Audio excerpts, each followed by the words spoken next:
Hello, everyone. It seems incredible that it was only a couple of weeks ago that I was talking to you about the coronavirus threat from our offices. And yet here we are, 2 weeks further on, with a whole new set of realities as governments everywhere have had to dramatically respond with unprecedented actions and interventions to protect us all.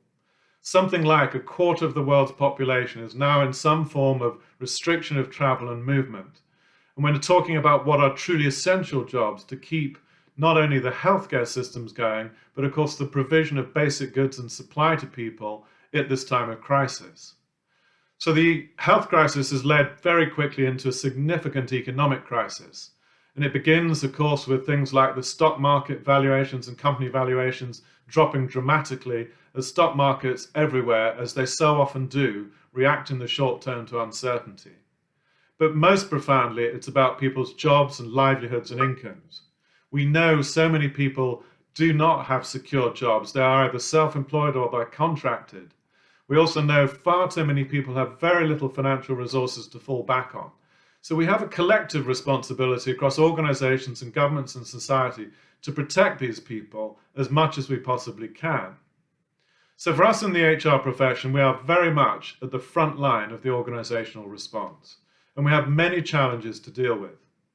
We have to balance some really important principles, which are, of course, first and foremost, recognizing the financial imperatives of sustaining businesses as much as we can in the short term, whilst looking out for our ability to restart our economies and businesses as we pass through the crisis.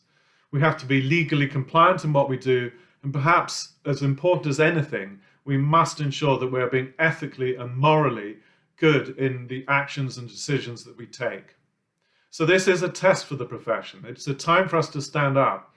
And I have no doubt that if we do these things right and we make the right calls, that we will emerge stronger as a profession at the very heart of business.